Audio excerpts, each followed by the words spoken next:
welcome to Everybody's Ecclesia Palm sideways. Sunday. And I wanted to share a little bit in opening about the thoughts on today's themes. There are going to be a number of animal themes recurring today. And my friend Daniel, who some of you know, told me one time, he said, Michelle, God's already given us the blueprints for how we're supposed to live, and it's all in nature if we just pay attention. And Proverbs 6 actually is a good example of that. One line is that go to the ant and consider its ways. Today is Palm Sunday for those of us in a Christian tradition, and I thought it would be appropriate to continue the animal theme a little bit, not so much focusing on how Jerusalem and Christ's followers rolled out the red carpet figuratively for him. It was more of a green carpet, but how he chose to re-enter the city on a donkey, because the donkey represents service, humility, and peace. And that's how he wanted to be known as he came back in at the height of his popularity. So today we actually have some metaphors around a cheetah, and I don't know if everyone was able to listen to the podcast or not, but typically we think of a cheetah as an animal with speed and flexibility, but for our purposes today, I think it has more to do with authenticity. And two of the tenets of Ecclesia support this, so I just wanted to read those tenets for you to remind you. It's broken and it's not me. No, it is you. Okay. Thank you. I can do this. Thank you. You're extremely kind. The first is embrace all, seeking a path to God, and respect multiple journeys to God and those who know God differently. So I think, Teresa, you're planning to open us in prayer? I am. Are we ready to go? I think we're ready. I think we're ready. I think we're ready. Okay. So if y'all would just close your eyes and join me in this moment. Dear divine creator of all things, timeless, boundless, and free, I ask you to open our hearts and show us your unbridled love. Show us how to be free and live our lives with the fullest expression of our passions and purpose. Remove any fear that interrupts the call you have placed in our heart. Give us the courage to surrender to the longing inside our soul to be and do the great you created us for. God, guide us in our discussion as ways to engage our faith and pursue our callings beyond the constraints the world puts on us. I ask you to please be with Jim as he guides us to explore our faith in a new and an untamed way. Amen. I'm going to try a screen share now and see how that works. There we go. Can everybody see my screen? Just nod.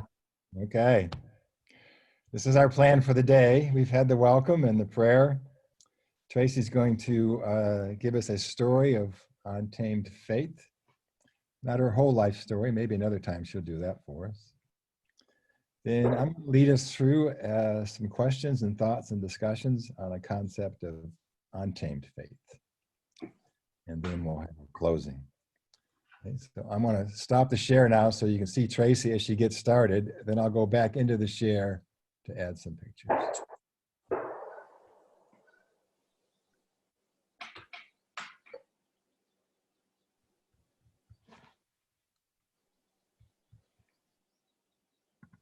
Okay, Tracy. Okay. When Michelle asked me about sharing my story, I have several like short stories that I would like to share, but I don't want to do them all at once because I think it would be too loaded. So I decided to share this one story today because this story is just, to me, very untamed and certainly right on subject for faith. And as we think about Palm Sunday, you know, we think about depression and despair for the week, but really it's so much more. And faith certainly comes into that. And so my story starts when I was graduating from high school, and, you know, many of my friends were going to college. I just didn't know what I wanted to do. And my mom was really big on knowing that you were going to have a job when you got out, right? So she had this friend that was from Buffalo, New York, and she was a chief x-ray tech up there. And one time when she was visiting, she talked to me about her job. And I'd never even had an x-ray before, but I thought, well, okay, this sounds interesting. You know, I'll go to learn how to take x-rays, right? So I go to Emory, and, you know, I learn how to take x-rays, and I go out and work for a year in the field, and I discover that, no, this just isn't for me. But one of the fields that comes out of x-ray is radiation therapy, and I had done a stint in school in that, and I really enjoyed it. I really loved being with the patients, so I started working in radiation therapy. And I was probably, I don't know, 20 or 21 or so, and I had two loves in my life. And somehow now 2020 is, you know, hindsight is 2020. Somehow I thought I had to make a choice in life about these two boys. I should have just walked away from both of them probably. But anyway, I ended up marrying one of them. And he was a kid that I'd known since I was in grammar school. And I discovered that really I didn't like to be told what to do. I just wanted to be myself. And so that was really difficult for me. If my mother was sitting here with it, she'd say, oh yeah, that only lasted about 15 minutes. But I was married for a year. And one of the biggest things was I wanted to go to Stanford to learn about radiation therapy properly and take the boards, because at that time you had to be a nurse or an x-ray tech to take the boards, because this was in 1975. So, and my husband didn't want to move, and there were other things too, but he didn't want to move from Georgia, and so we ended up splitting up. And I got into the program, and I moved out to California in September of '75, and I lived in this boarding house. And I became good friends with an Episcopal priest that lived in the boarding house and his girlfriend. And my life was full.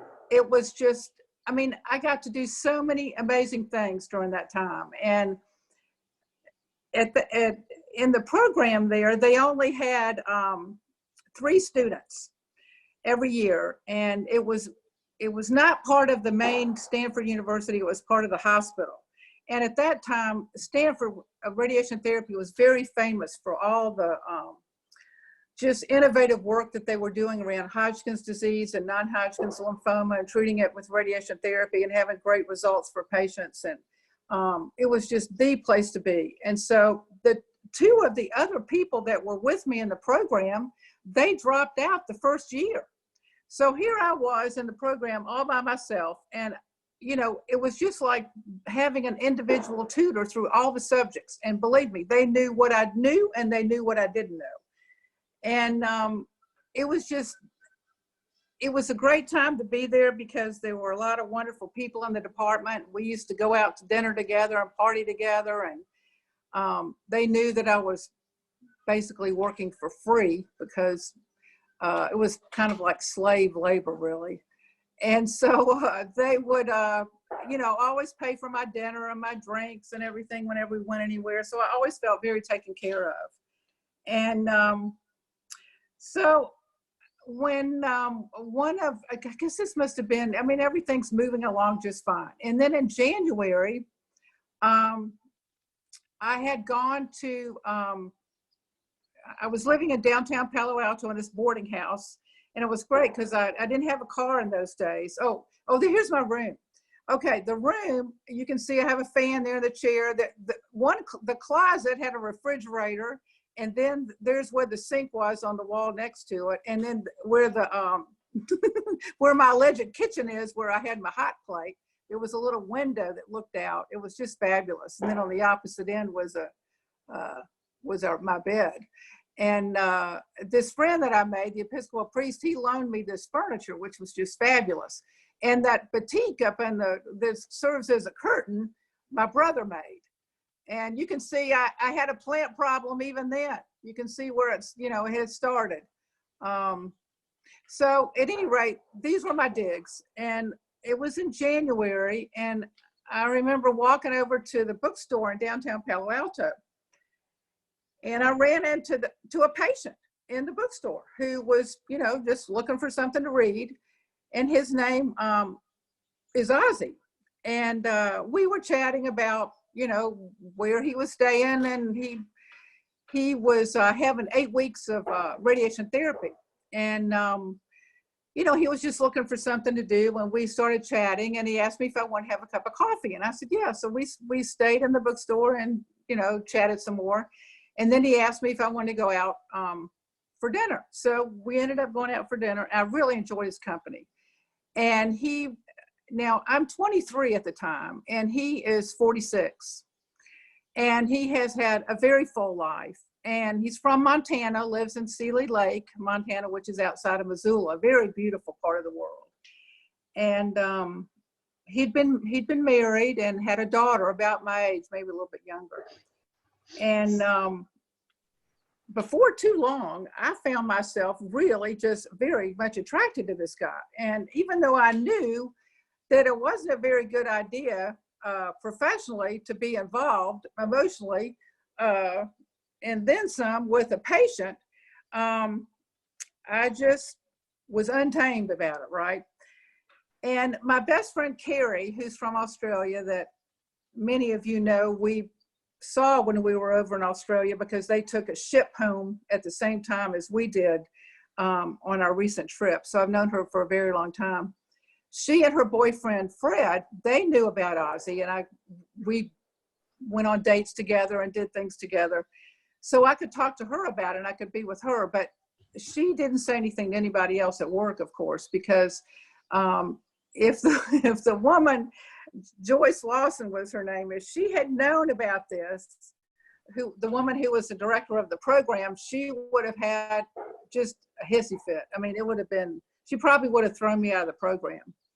So at any rate, for the next 8 weeks, Ozzy and I did a lot of things together, and he unfortunately had a very late stage of prostate cancer, and he knew that he wouldn't have long to live. He didn't know, of course, how long at that point, probably maybe a year or two. And as time went on,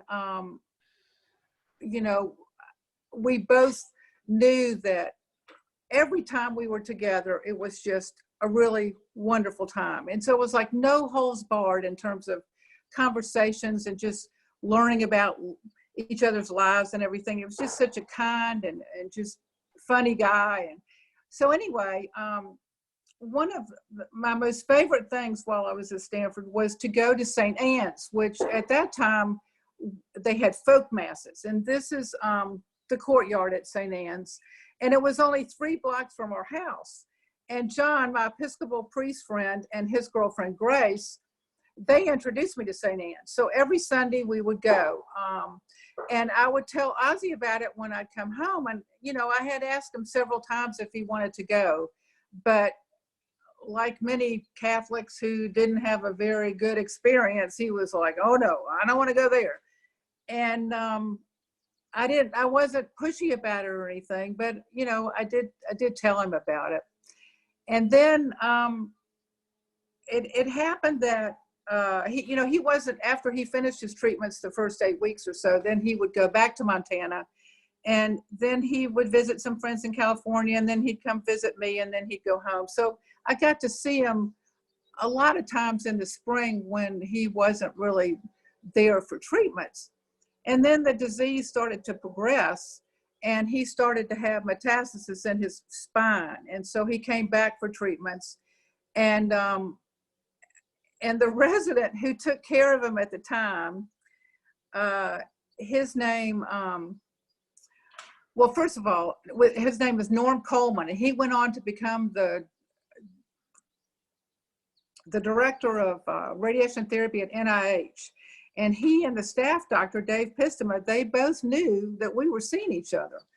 And they would treat him on the weekends so he could get his treatments over so that he could go home sooner. So I would go in with him when he'd have his treatments, and they never said anything to anybody else. I didn't have to ask them not to say anything. They just didn't say anything because they knew too that if Joyce found out, it would not be good for me. Well, one day he said to me, it was early in the week, I remember, he said, you know, I think I want to go to St. Anne's with you and John and Grace this week. So I said, great, you know.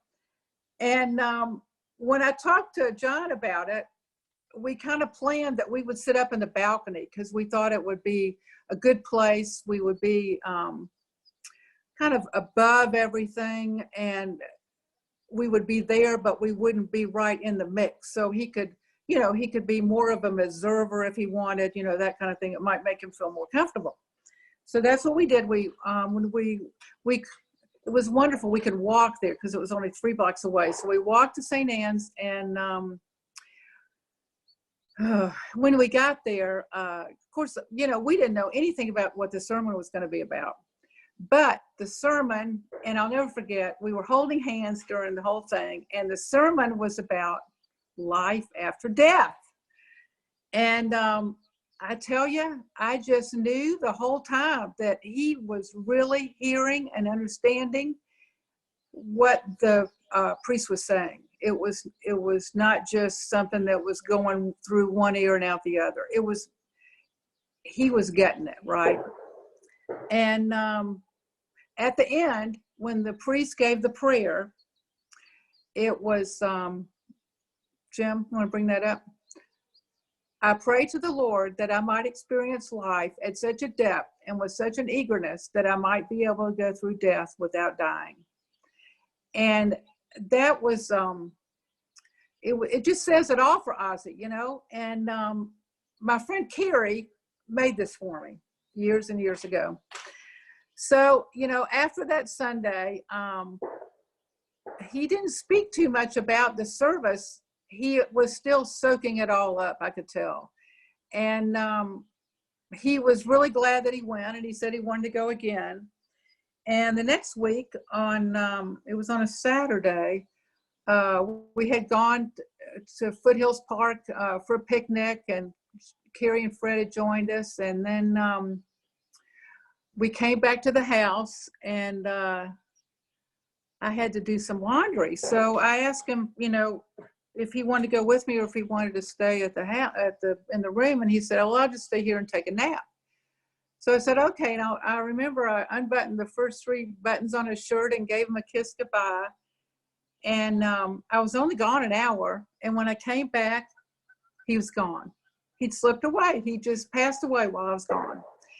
And he had a heart attack. So, I mean, I was sad. Certainly I was sad, but not really so sad, because mostly I was really, really glad that he'd gone to St. Anne's. And I knew it was okay. And that's when I realized that I was a weaver. So it was really a profound experience for me. And fortunately, John and Grace were home, and I went down the hall to get him, and he came over, and, you know, we said a prayer together, and because he was a priest, he knew all kinds of arrangements for funerals and mortuaries and that sort of thing. So he called somebody, and they took care of him. And I called one of his friends who was also his attorney, and they took care of taking him home and everything to Montana.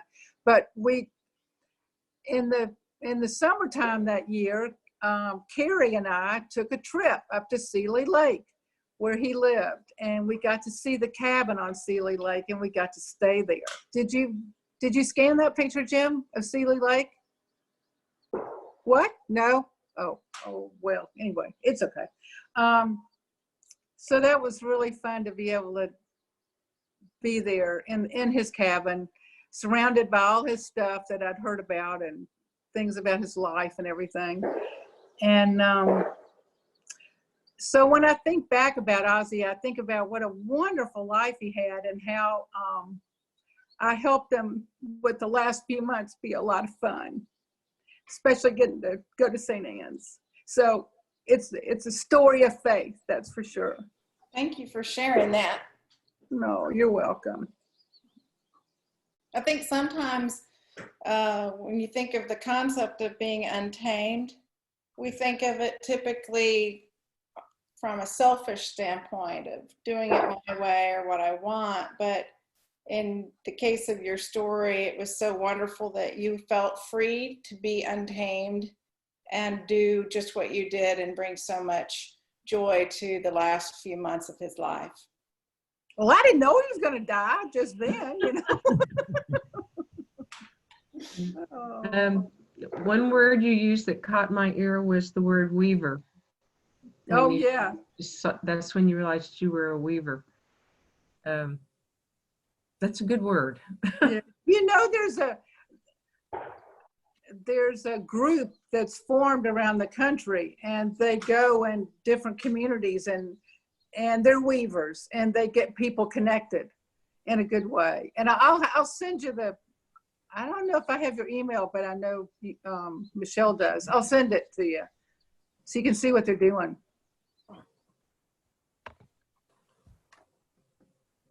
Tracy, can you take just a second, just kind of explain for the group what the concept of being a weaver is and does?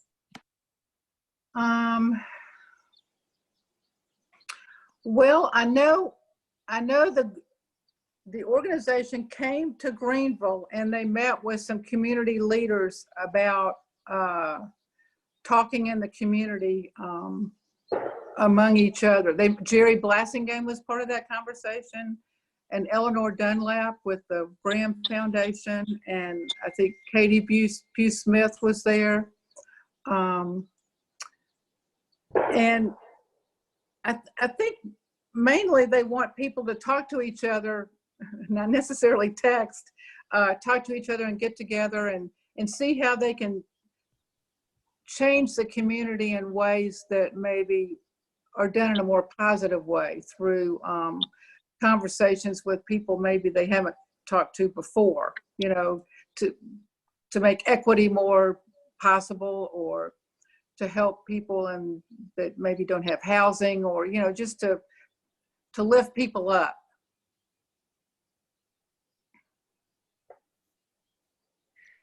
Trey, can you hear me? Yeah, I was muted earlier.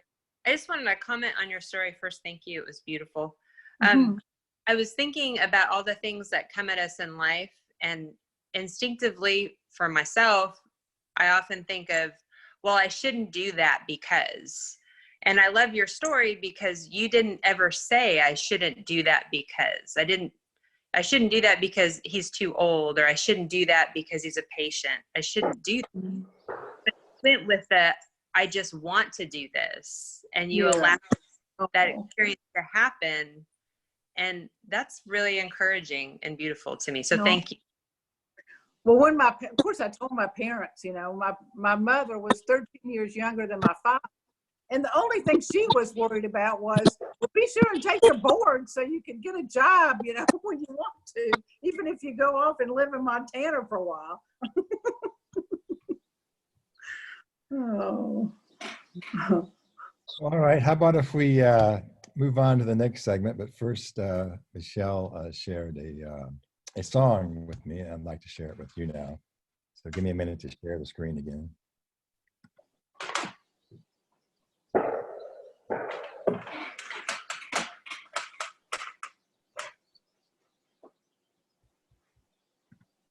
Are those gunshots I keep hearing?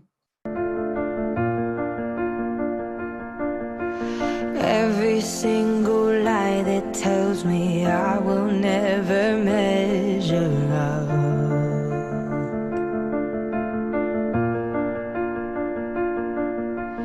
Am I more than just the sum of every high and every low?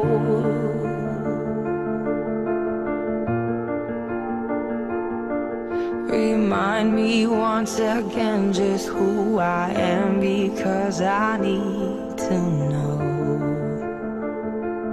Ooh, oh, you say I'm loved when I can't feel a thing. You say I'm strong when I think I'm weak. And you say I am held when I am falling short. And when I don't belong, oh, you say I am yours. And I believe, oh, I believe what you say of me. I believe the only thing that matters now is everything you think of me.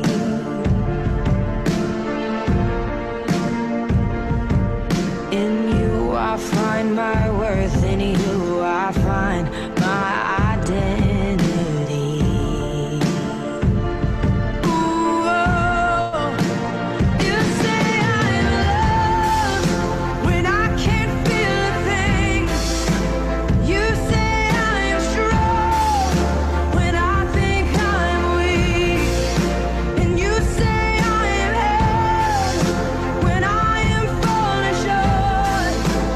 When I don't belong, oh, you say I am yours. And I believe, oh, I believe what you say of me. Oh, I believe.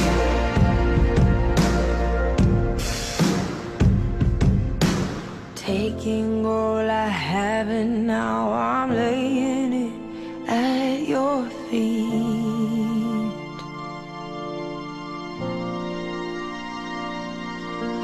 You'll have every failure, God.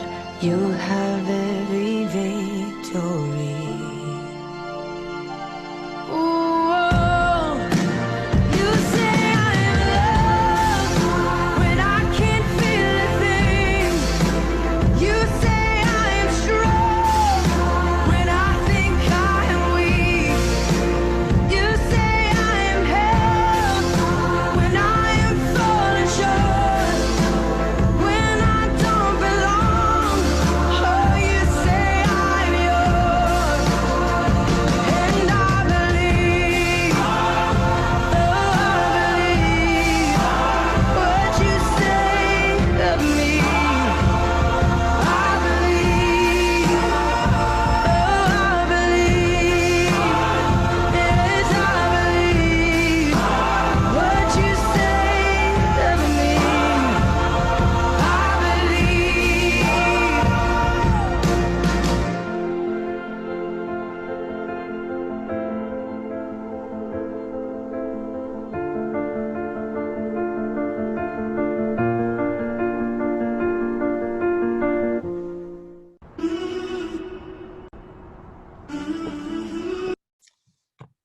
I I love some of the message in that song.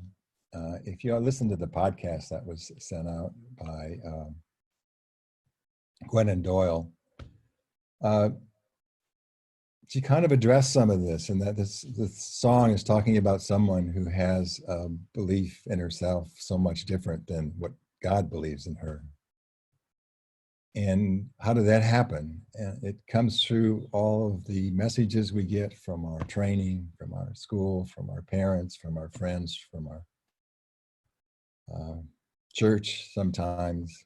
And that image, that feeling we have of ourselves is so much less than it could be.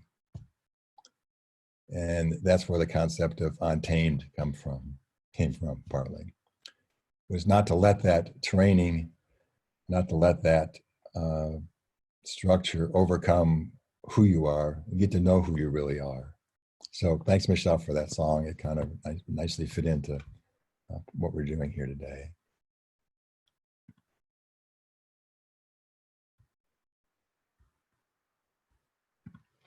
So I'd like to talk to you about this concept of untamed faith. And let me start by saying, I hope I don't offend anyone or with what I say because I haven't found the right words. So I'm going to talk about religion and faith in some ways little different you may have heard of before. So if I don't get the right words, I don't mean them to be pejorative at all. I'm just trying to describe what's come into my mind. So this is what I've been doing with my days. This is where I work. It's next door in the neighborhood. And I walk over in the morning and you can see I've got my tools and my gloves and my pads. You can see a set of headphones there where I listen to podcasts. You can see I have my Diet Coke for the morning. And the most important thing I have there is my Ecclesia journal, where I can write down thoughts during the morning and during the day as they come to me. And that's what developed into this thought around untamed faith. I would jot them down in that journal, and over time it kind of came together as something I thought I'd like to share with all of you. Now, some of you may have listened to the podcast. For those of you who haven't, I'm going to play now a portion of it about the zookeepers.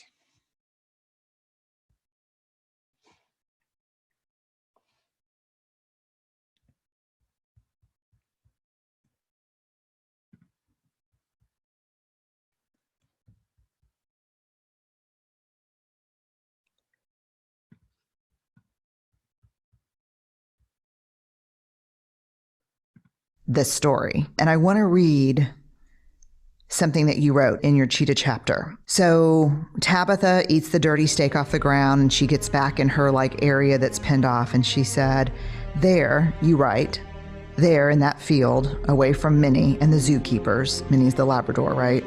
Tabitha's posture had changed. Her head was high and she was stalking the periphery, tracing the boundaries that the fence created. Back and forth, stopping only to stare somewhere beyond the fence. It was like she was remembering something.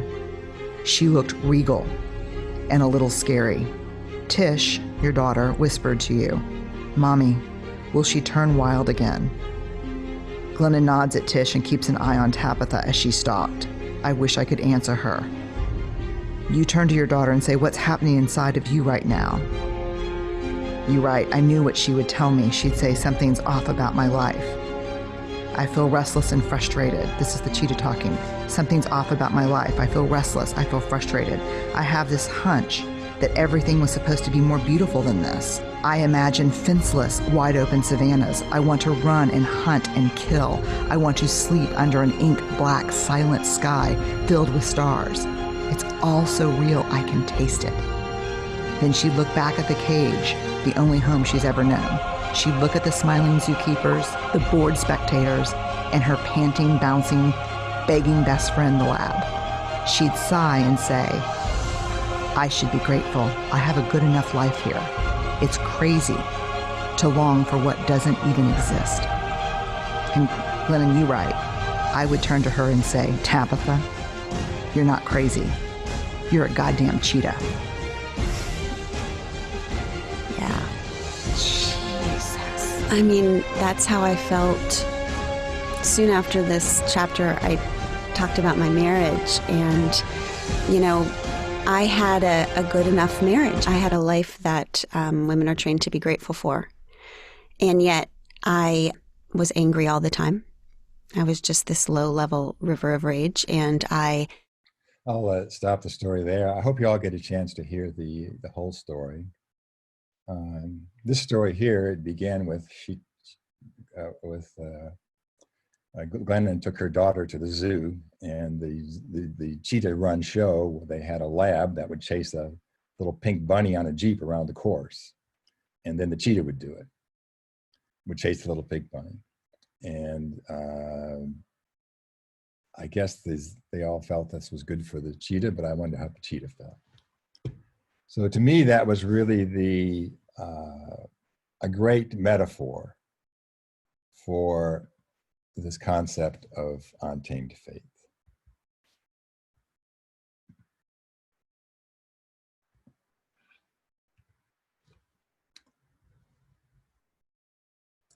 in terms of our life, the way we live our life, in terms of the way Glennon talks about her life, you can live a constrained life, following the expectations of your others, everyone around you.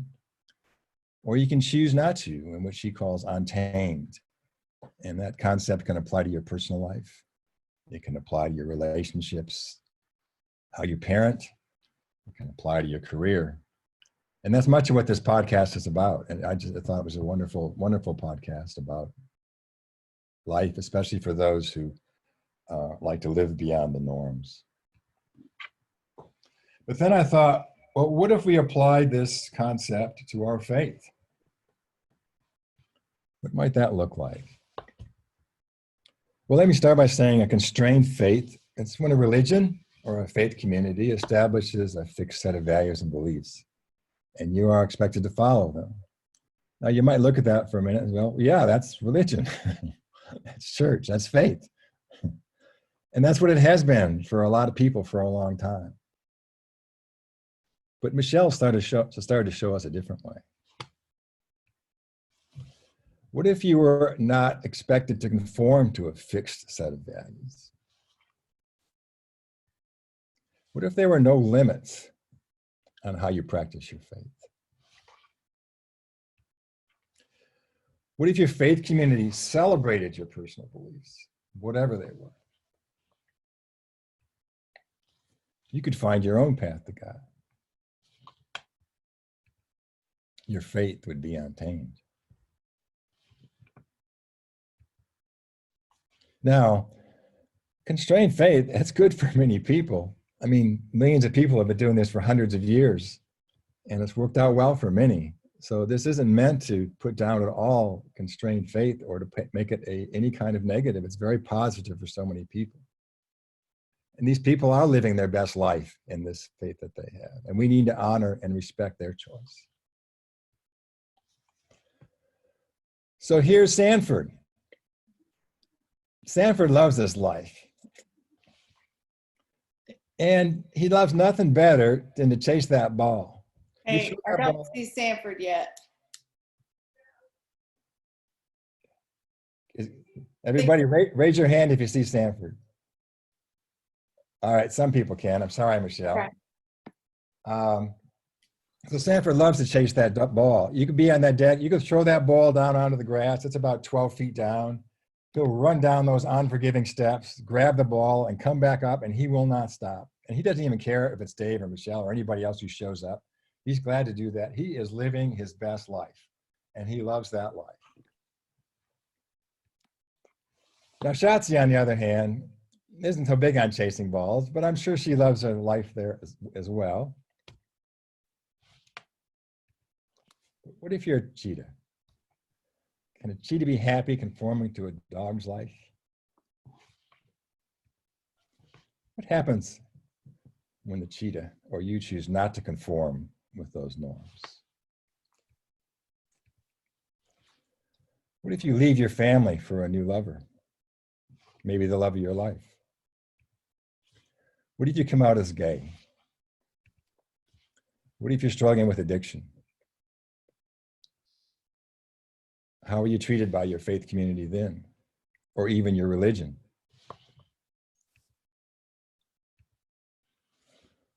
Did you abandon your faith community, your religion?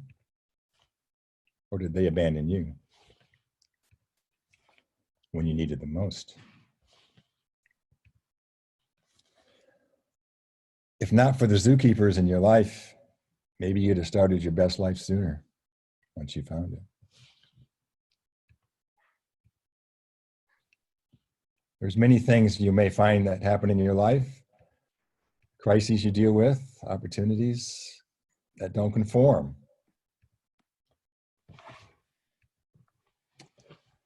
Can a religion change?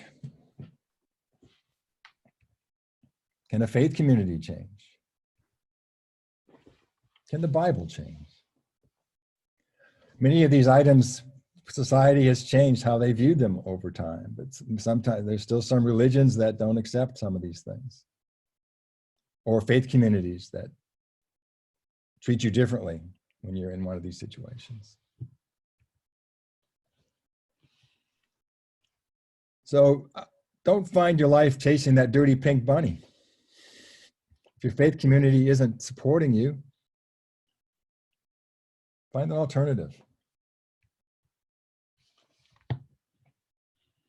So in this context, who is the zookeeper? Is it God or Jesus? I certainly suspect not. Is it the Bible? Well, I think maybe the way some people interpret the Bible, sometimes it seems harsh or against the way some people are or what some people want to do. Is it religion? Well, we might find some direction there that indeed it is. Or maybe the faith community, the way they choose to or not choose to follow the strictures of the religion. Or maybe it's ourselves. But if you find yourself in a situation where the conforming is not helping you, it's not who you are, then maybe it's time to untame your faith. Find your own path to God. Surround yourself with people and communities that support your faith and support you. Now, I want to distinguish here between religion and faith. In fact, there's a third part I also like to think of. It's the faith community in between. Which of these is most important? If you were brought up Catholic, then you might think that religion was the most important. They had a centralized approach to things and were very particular about what was right and what was wrong, and what would happen if you didn't do what was right. Maybe there's some religions like the Baptists, who maybe they put more effort into the faith community, let the faith community determine the expression of the congregation. But I have a feeling that maybe personal faith is the more important of these, and the faith community there is there to support your personal faith. And I'd hope maybe religion is, but I guess I just haven't seen the religion yet that does that. I can really see how the faith community could.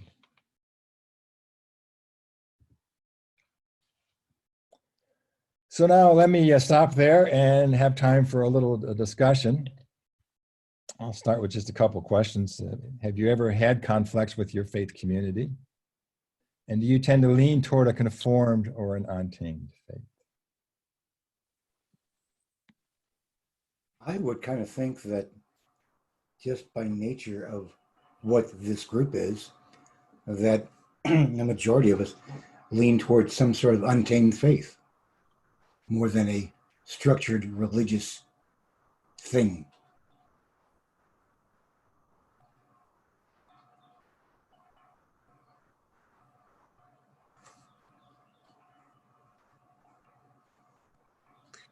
Hey, Anyone?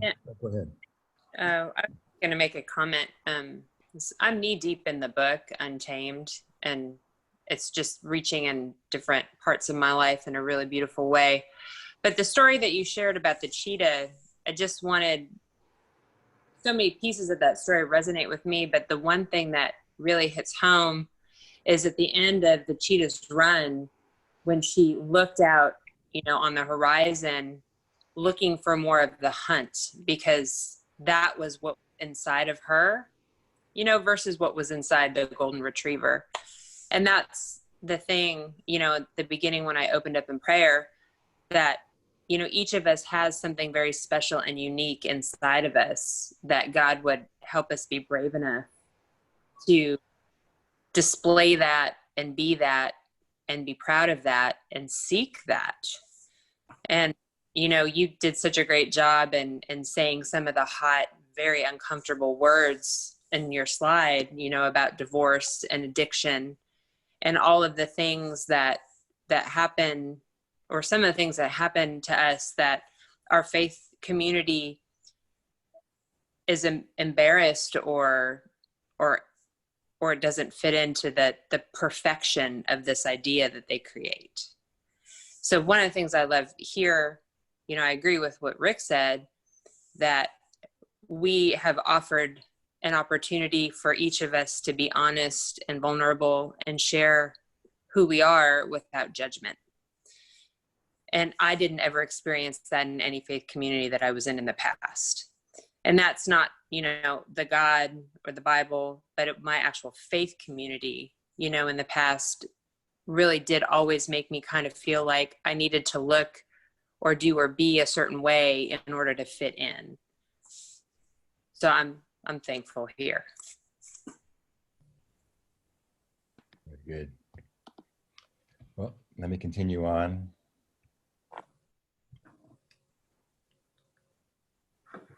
What about faith direction? As I've been trying to figure out what is ecclesia all about, how might we describe it to somebody when they come in? How might they get something really positive out of it fairly quickly? I wanted to see where there was direction within ecclesia for what to do, inside and outside of the zoo. Some of us started out this journey reading a book by David Brooks, The Second Mountain. And what he said, that we were in graduation ceremonies and advice from parents. The advice we were giving to young adults was you can be anything you want. But they're drowning in freedom. They have all the freedom they need, more than they need. What they need is direction. They need advice to guide them on their path. So that's what was missing for them. And so when we talk about ecclesia being very inclusive, being untamed, I felt, it also really needs to provide direction and advice. So in thinking about what directions we might use, I was perusing around a bit, and I found a list that I think are just about right. Love God, each other, and self unconditionally. Embrace all seeking a path to God. Protect and honor our no judgment space. Actively listen to, understand, and celebrate our differences. Respect multiple journeys to God and those who know God differently. Inspire others on their path. Seek joy and share it. Be a catalyst for positive change. Well, for those of you who don't know, those are the tenets of ecclesia. I think what happened here is Michelle went up to Paris Mountain one day and came down with a digital tablet. Because whenever I ask a question, whenever these questions come in my mind, I think, what could the answer be? What might the answer be? And it's in one of these tenets most of the time. And the thing I like about them being digital tenets is they aren't chiseled in stone. They might have some flexibility going forward. So do they give the direction we are looking for? I think the answer is yes. Do they support all who seek God? Definitely. Do they exclude anyone? No, they don't. Do they support individual beliefs? Yes, of course they do. So let's look back at these things that people had conflicts with religion. And how would these people feel coming to ecclesia? Well, this is our direction and tenets. I think they'd feel a home. I think they'd feel quite welcome. I think they'd feel inspired. No matter what challenges there are in your life, whether it's with your faith community or just in general, I think with these tenets and with the group that they're in, when they come to see us, they'll find a welcome place. And the cheetah can be a goddamn cheetah without the zookeeper's training getting in the way of their best life. So it's time for a discussion again. Do y'all think these tenets give us the right direction? Do they exclude or restrict? I think I think they absolutely give us the right direction. In that they give us direction and no direction at the same time. They allow us to make our decisions. And this is what's right for us. Maybe not necessarily everyone else, but it's right for us, and that's being celebrated. So yeah, I kind of like them. I think what I like about the tenets that we came up with is that they all seek to create a welcome space, which is the first place you have to begin if you're going to have any kind of a conversation. And our circles and the idea that our meetings are done in these circles are all around having a conversation and sharing, storytelling, supporting each other comes from that as we move through difficult questions, difficult challenges. And I think about the concept of untamed faith. For some, untamed faith, you might ask, well, what's so wrong with being tame? Maybe tame works for me. I think we all have to ask ourselves, is being tame working for us? Or is there something about whatever zookeeper is holding us back, and why are we allowing that to happen instead of going to God to let God help us free ourselves from that? That's again the idea of untamed faith. But I think there's peace as well in being tamed. There's comfort, there's familiarity, and for me, I like the idea of, I think I told Jim, I may have mentioned it to Teresa, the concept instead of a zoo, creating a new kind of zoo and different zookeepers, and instead literally being in the Serengeti, where it's beyond even a wild animal park. It's literally, we are all coming and bringing the best of our faith journeys to share. To me, that is truly being in an untamed community of faith. Well, I think, Michelle, part of the thing also is that the way ecclesia works out is that it allows people, if they have a tamed version of faith, that's great. But in the same breath, if they want to explore or discover the untamed direction, that also is celebrated without being said, nope, can't do that. That doesn't fit into this mold. You know, that's something that I think this is centered on, is that it encourages, or certainly doesn't discourage, but it encourages a self journey. And that, I think that is a relatively important thing.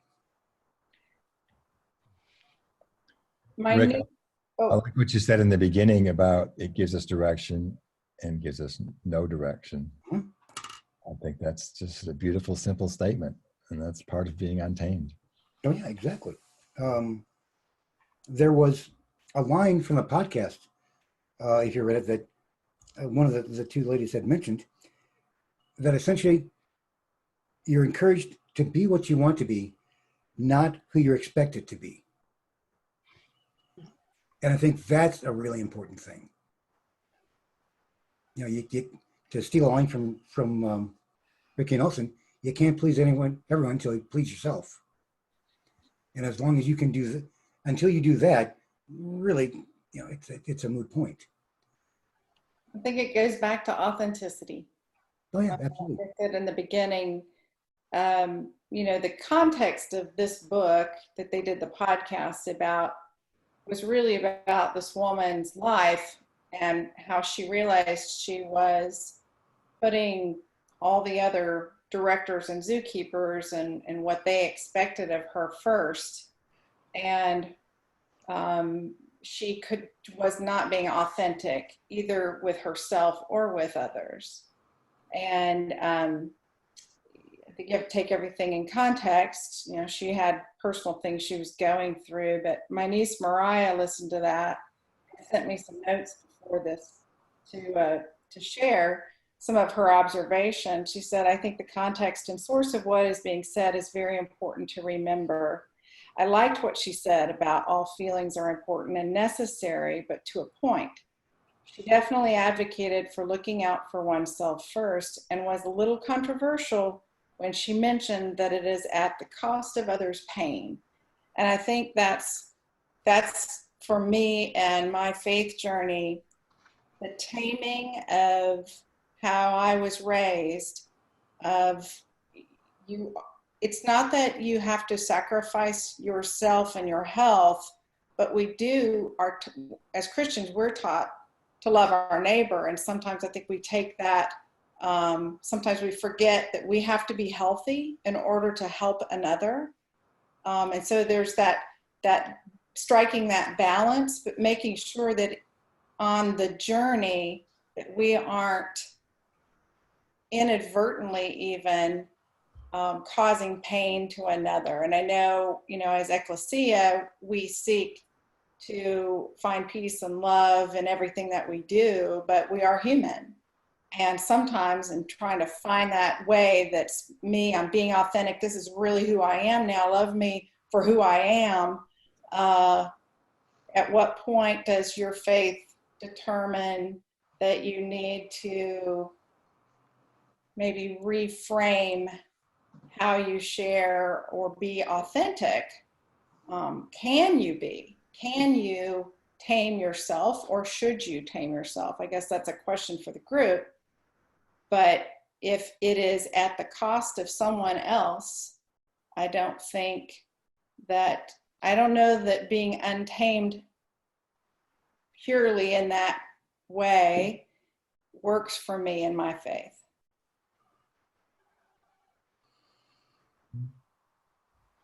Well, let me move on to the next part here. In terms of circles of faith. So I started to contemplate further this, that we create a faith group. Others around the country create their faith groups. What do we have in common, and how are we different, and how do we keep from creating another zoo? So any faith group, they're going to have some items that are tenets of their faith, of their beliefs. This is what we believe. This is how we choose to act. This is how we express what our faith is. A number of items. You could put lots of things in there. We follow the word of the Bible strictly. We believe in Christ. Maybe they're Jewish. They have a different approach. And then there are also a few core tenets there. We might have another group has a set of beliefs some same, some different. There's some good, nice overlap, but not all the same, and that's okay.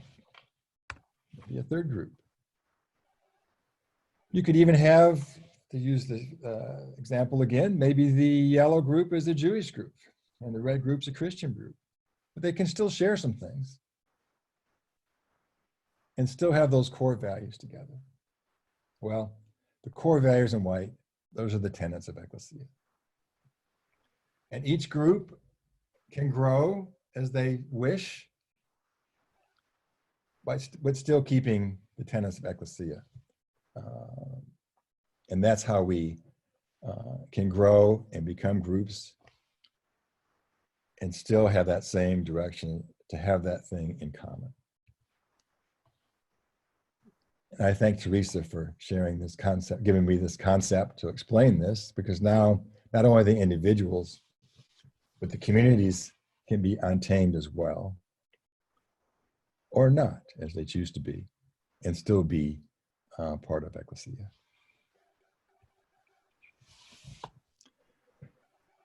Now, one of the things that were mentioned in that podcast was this idea of an island.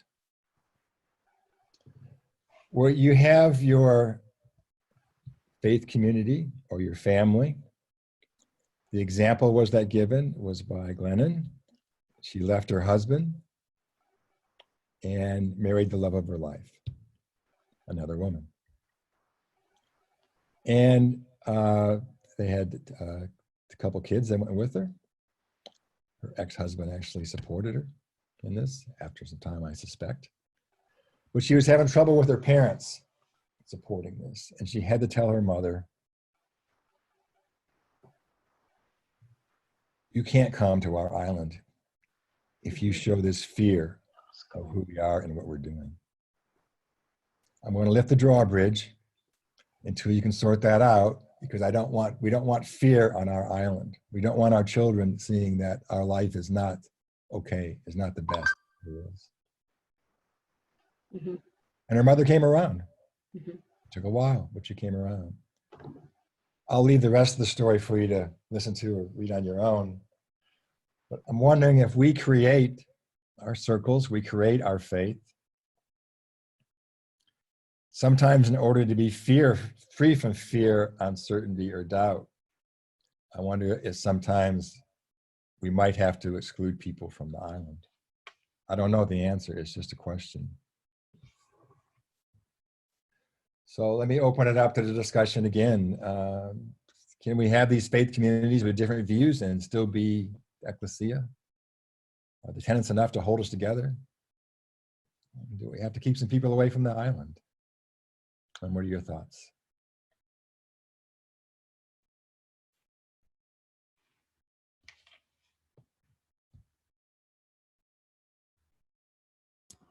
Y'all must think something. It can't be Jim, Michelle, and I doing the talking here. Hey, this is Stephanie. Oak. I basically feel that, when it becomes more of a debate than a discussion, I tend to want to kind of tap out. There's some that you're not going to persuade them one way or the other. I mean, they're kind of gung-ho with what they believe, whether it's how you believe or not.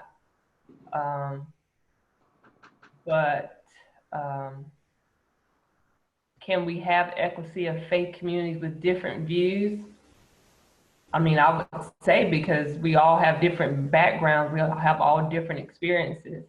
I was able to tap into that, the Untamed. And so, I'm just thinking my view of how I saw it based on my upbringing and my thoughts of it could be totally different from anyone else's per se in the group. But at the end of the day, we could still come together and still show that same unconditional kind of love, and also be able to listen through it and not see eye to eye, but still be able to have some common belief there. So as far as keeping some people away, I mean, that's just like the wheat and the tare. We got to grow together in there. But like I said, I think if it's going to cause a disruption or a disturbance to where, we're not going to progress to go forward or even grow, then we might have to think about that. But I don't know. That's something that I would say is kind of up in the air. It's kind of like, do you turn anybody away from trying to express the love of God? Because there are different levels as to people's even understanding or concept of what it all looks like anyway. So it's like, we a lot of times are the only Christ that people will know of.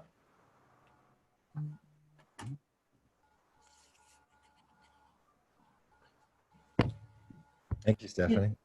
And I think one thing that is interesting about human beings is we all learn things when we're young, and we get to some point where we decide, okay, we've learned all this stuff, but it's not working. So now we've got to unlearn all of these things that we learned to go in a different direction.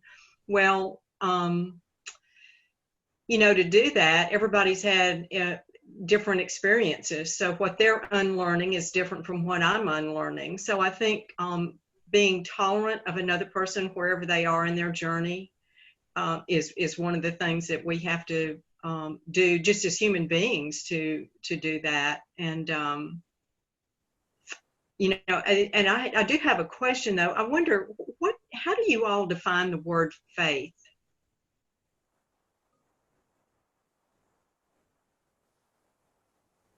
That is an excellent question, Sandy. The classic definition of Belief in something unseen. Okay, so when we have faith, it's complete trust or confidence in something or someone, something. Does it have to be unseen? And I'm just trying to understand some things. I'm trying to learn stuff. Does it have to be unseen? Not at all. The question is, what is it for you? Okay, so then that goes back to what we were talking about each person's journey is different. So I have to sit with myself to figure out my journey about defining what this word faith is. Yeah. Well, I would say it's also having the confidence that God will do what he said he's going to do. You know, there's a lot of promises in his word that we can apply to whatever it is. But in the Bible also talks about that without faith, that it's impossible to please God. So it's one of those ones where, you know, it is the evidence of things hoped for. The substance of things hoped for, the evidence of things not seen as being defined. But again, it's also, like I said, I believe trusting God and then seeing beyond like what we see, like, you know, what we can ever imagine to think. God has so much greater for us. And so when we can get beyond this, how we view things and really try to even open our eyes as to how God sees things, that's kind of like a faith too beyond what we could ever imagine. Yeah, I think that's good because we honestly, we don't know how it all works. Mm-hmm. I don't know how it all works. I know there's some energy, some divine guidance that keeps everything moving, that keeps all the energies going. And we can contribute to that in a positive way, I guess, by, by lifting up our fellow man or to some degree, but just honoring where every person is on their path. And maybe sometimes we do have to walk away. I don't know. Andy, I found that I've learned so much from hearing other people tell their stories and their path to God. And much more so than somebody saying, this is the path to God, or this is what faith is. But hearing everybody just talk honestly and authentically about their faith and about their life journey and their faith journey, I think it's so much more inspiring than having somebody lecture to you or say, this is what it is. You see people struggling to figure out what they're doing. It's like Brene Brown says on her podcast, her listeners like to see her struggle with things much more than they like to hear her talk about things.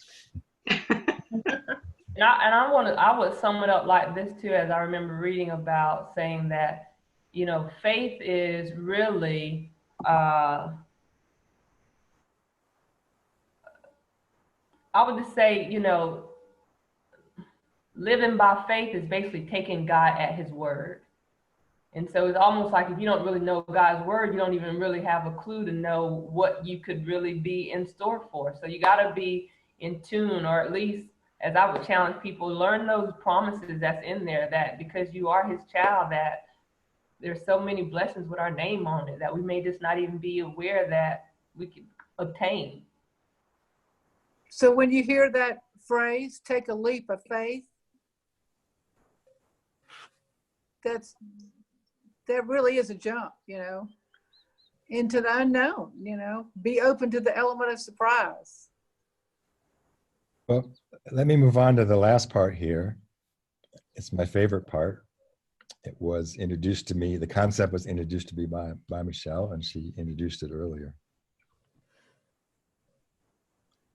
With Untamed Faith, we've talked about constrained faith and directions for faith, circles of faith. So now we've created ecclesia. But did we just create another zoo? It's just a zoo of this time, but at some point it'll just be another zoo.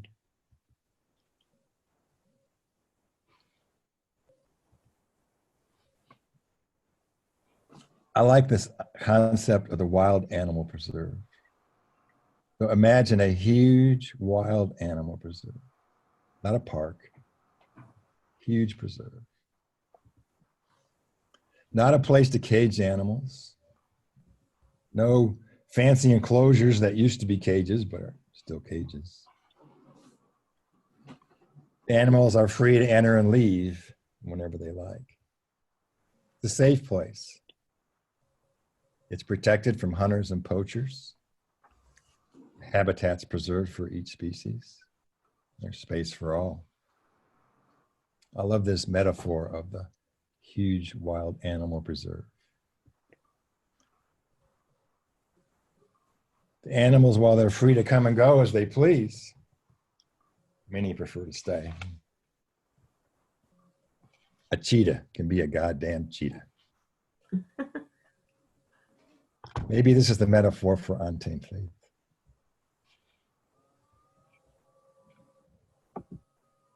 A safe place to find your path to God. Clear direction and example for inspiration. A place to share your path, to inspire and to be inspired, to find joy.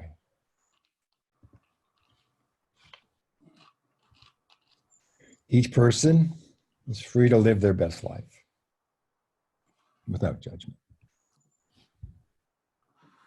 All are welcome. All are inspired and encouraged. Some may prefer traditional faith communities, and they can visit our preserve to experience untamed faith anytime they wish. For so many, it could be so much better with us.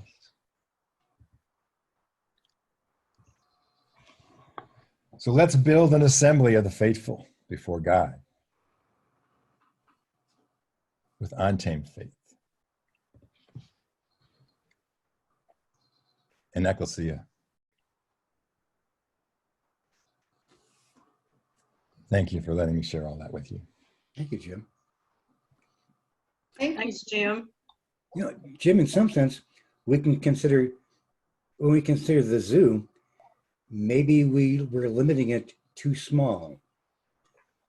Look about you. The zoo is our entire planet. Yeah, we decide the scope of the zoo. Not anyone else. We determine our own walls. Yeah, and that, whether you want to be in, you know, a strict religious setting, Christian setting, Catholic setting, whatever, or if you want to be free to explore everything to find your own answers, you're setting the size of the zoo yourself. Okay, I'll stop talking now. Does anyone have anything to add to that? Yeah, beat that. Well, I think I agree with what you said, and I think that on a day-to-day basis, we go into the zoo or we leave the zoo by how we think, how we address the day, how we address people. So we can be in the zoo today, but tomorrow not, because we've had a shift in our consciousness.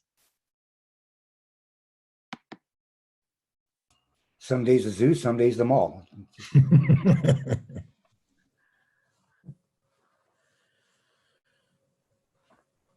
All right.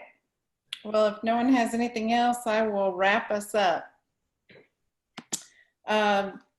Many of us have the Ecclesia journals that Jim took a picture of. And, but for some of you who do not have yours, Rick is modeling his.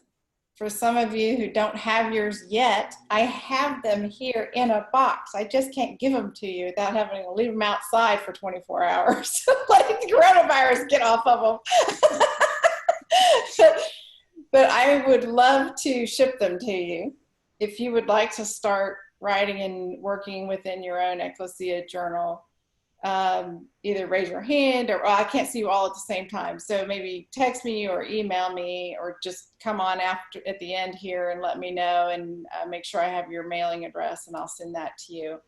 So I know I have a few that have asked me to go ahead and put theirs in the mail because we don't know how long it will be. So, and the other thing is there's a book that I introduced Jim to. It's called A Bigger Table.